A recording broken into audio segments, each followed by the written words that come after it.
Delamere Forest, Cheshire, a remnant of a royal hunting forest, probably originally deciduous woodland dominated by oak. But today, a coniferous plantation with Scots pine dominant. And we're going to look at the way in which soils can vary, even within a comparatively small area of the forest. This profile, it is of course a well-developed podzol, has been cleared in a bankside near a path, and it clearly displays several characteristic layers or horizons. At the top, leaf litter, and then a dark, almost black horizon. Below this, a very pale grey layer, much broader than the first. Another dark horizon, possibly made up of a number of thinner layers, which eventually merges into the orange-yellow sands upon which the soil has been formed.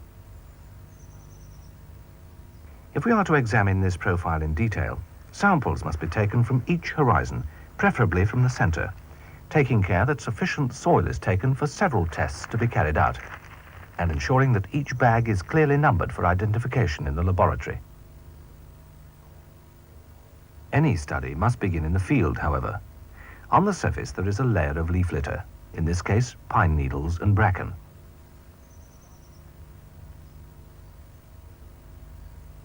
The dark horizon below contains this material in various stages of decomposition. This is the humus horizon, and the amount of organic material in this and other horizons can be measured in the laboratory.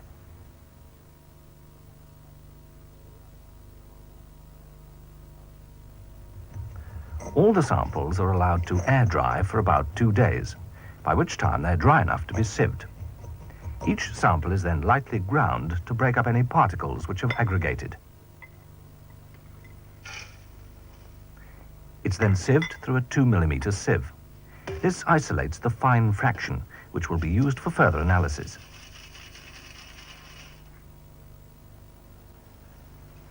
Each sample is then divided into representative subsamples using a riffle box.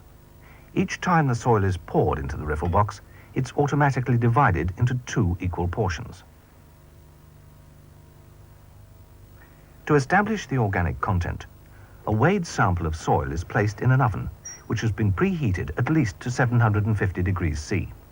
At this temperature, the organic material in the soil will ignite, producing a weight loss which is proportional to the organic content of the sample. After an hour, it is taken out and allowed to cool in a desiccator. This keeps it dry.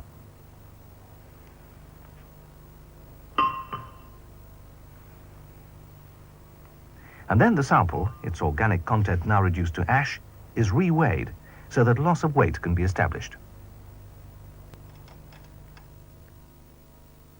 The pattern of weight loss in the profile is interesting.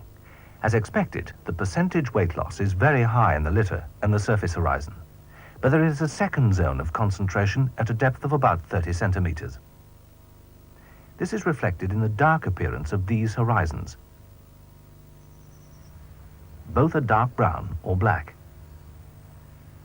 The upper layer contains plant remains, and the humus is comparatively coarse.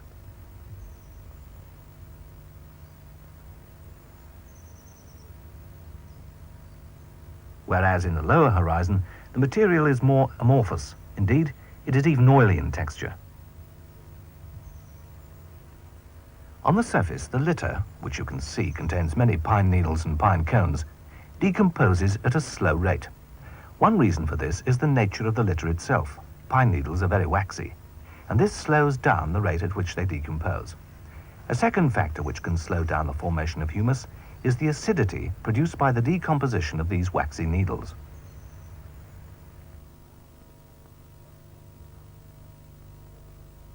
Soil acidity is a reflection of the amount of hydrogen available to enter into reactions in the soil, and it can be measured by calculating the concentration of hydrogen. Some of this hydrogen is freely available in the form of hydrogen ions. The pH is the concentration of hydrogen ions in the soil. A larger proportion of the hydrogen is already bound to other molecules, but even this can ionize and enter into reactions. This bonded hydrogen, together with the hydrogen ions, make up the total acidity of the soil. Acidity is important because it controls the reactions which take place within the soil. Reactions which not only break down organic material and minerals in the upper layers here, but also allow them to be washed down through the profile and to be redeposited at a lower level here. This is known as leaching. The most widely used measure is that of pH, the measurement of free hydrogen ions in the soil. For this, a pH meter is used. This has two electrodes. The test electrode here, which is sensitive to hydrogen ions, and a standard electrode here. When immersed, the potential difference between the electrodes depends on the concentration of hydrogen ions in the liquid, and the measurement of this difference allows the concentration of hydrogen ions to be calculated. First, the meter is standardized using a solution of known pH. In this case, the reading should be 7, the point of neutrality on the pH scale, and the display is adjusted accordingly.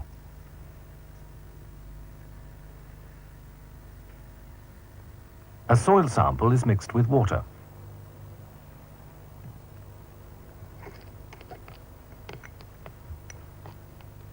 A reading is taken. 3.6. This is a low pH, indicating that the concentration of hydrogen ions is high, and suggesting that soil acidity is also high. This is confirmed for the profile as a whole. Figures are generally low, but particularly so in the horizons with a high organic content. How does this compare with the picture for total acidity? To measure this, the samples must be carefully prepared. An extracting agent is added to the soil and water mixture. This will release all the available hydrogen into solution so that it can be measured by titration. The samples are agitated for at least 1 hour. Each extract is then filtered and measured. The subsequent analysis will be performed on this filtrate. Total acidity can be measured by titration against a standard alkali. We're using, in this case, sodium hydroxide solution. The amount of alkali used to neutralize the acids in the soil gives the total acidity. If total acidity is plotted for each horizon, it is clear that there is, in this case, a strong relationship between total acidity and soil pH.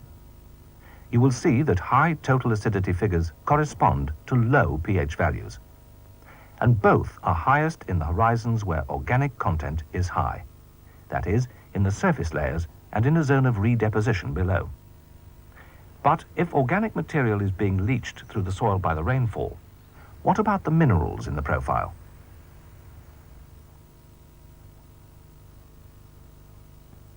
Simply by continuing the titrations we've just seen, the concentration of one mineral, aluminium, can be measured. If sodium fluoride is added to the neutralized solution, it reacts with the available aluminium in the solution and releases sodium hydroxide. This is, of course, an alkali, and it can be neutralized by titrating against a standardized acid, in this case, hydrochloric acid. From the volume of acid used, it's now possible to calculate the amount of available aluminium in the solution. Once again, the results for the profile as a whole are interesting. The effects of leaching are again apparent, and redeposition is obviously taking place at depth. It is significant, however, that the aluminium is not redeposited in the same zone as the organic material. The main concentration is slightly lower down the profile, indicating that the zone of redeposition is much wider than seemed at first sight. This is the pattern for aluminium.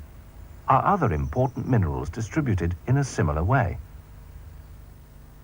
To measure the concentration of some other minerals in the soil, a flame photometer can be used.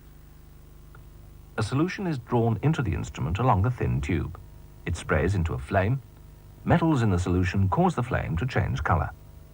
Colored light is directed through the flame, and the intensity of the emerging light is measured by a photoelectric cell, and a reading is given on the galvanometer. This reading can be used to determine the concentration of certain minerals in solution.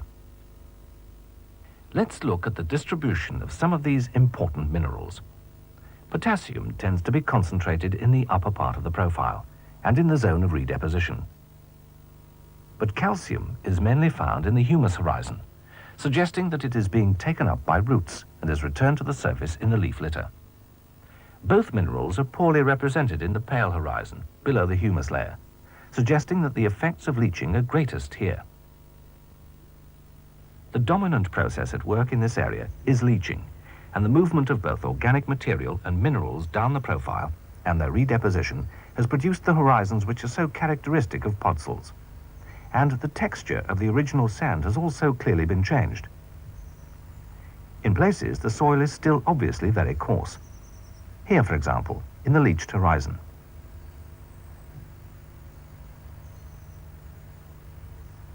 In other places, the material is fine and the texture is almost oily, as we see here in the zone of redeposition.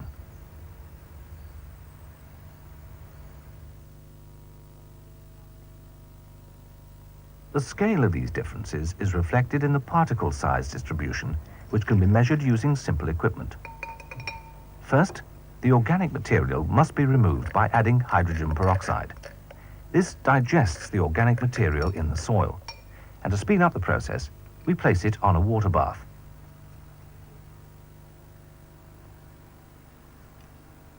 A dispersing agent is added, and the solution is agitated.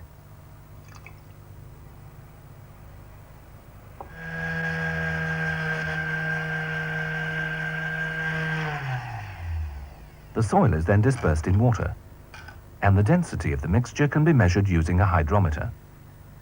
This looks like a standard hydrometer with a glass bulb weighted at the end with lead shot. But the stem is specially calibrated to show the percentage of material in suspension. It's shaken and two readings will be taken. The first after about 5 minutes when the coarse material or sand has settled out. A second reading is taken 2 hours later when the silt has settled. From these two readings, it's possible to calculate the percentage of sand, silt, and clay in the sample. It is the distribution of fine material in the profile which is most interesting. This confirms that leaching is the dominant process at work.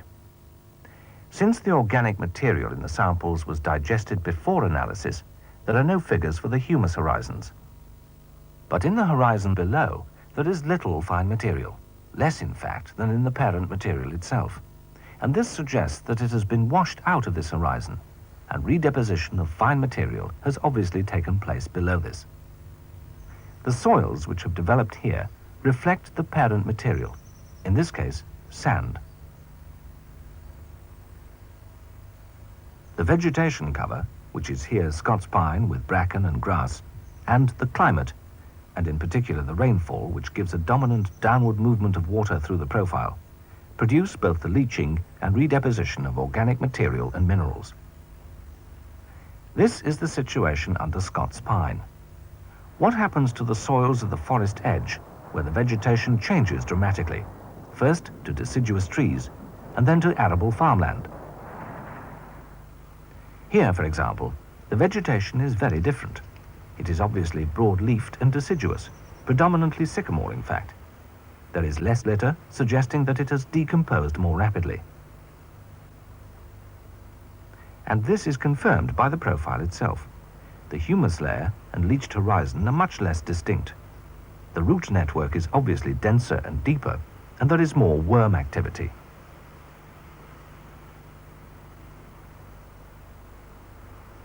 This indicates that while leaching is still taking place, it is less important, and there is no clear zone of redeposition. This, in turn, suggests that this soil is less acid.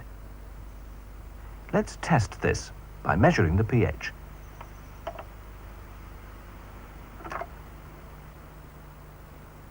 A sample of soil is placed in a test tube containing barium sulfate, which will clear the suspended solids. Some distilled water is added. The test tube is then shaken.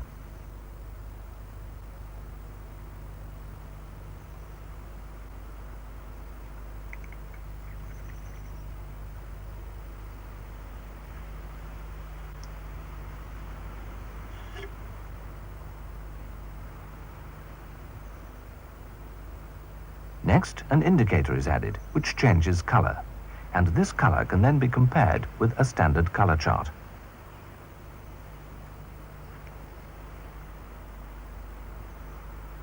In the previous profile, the pH was about 4.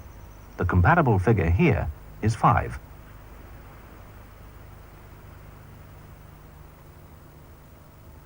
Less than 50 meters away, the land use changes yet again. This is a field laid down to spring barley. If we dig a pit in this field, the profile reflects the change, and in particular the effect of ploughing. The upper horizons have been destroyed, and there are now only 2 distinct layers, separated by a plough line at a depth of about 25 centimeters. Roots and wormholes are plentiful in this upper layer. And a pH test gives much higher values, suggesting that soil acidity has been reduced by application of fertilizer and lime. These changes can be related to changes in vegetation, but here on the slope leading down to a small pond, only a few meters from the first profile, the vegetation is still predominantly Scots pine. And if we look at the soils which have developed on this slope, it isn't a catena. The differences are striking. At the top of the slope, the profile bears a strong resemblance to the first profile.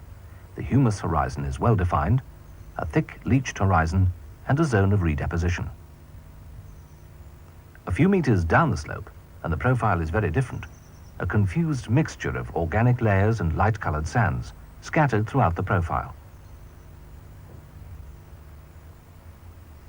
At the bottom of the slope, near the pond, there's a thick layer of organic material.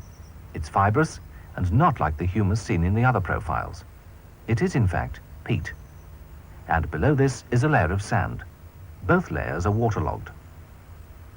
Why do these changes occur? The same sands underlie the 3 profiles. The vegetation cover is similar, if not identical. And there can obviously be very little difference in the climate. Why then are the soils so different? The changes we have seen can be understood not in terms of soil type, but in terms of the processes at work. Processes which have caused the original podzol to be modified in so many different ways.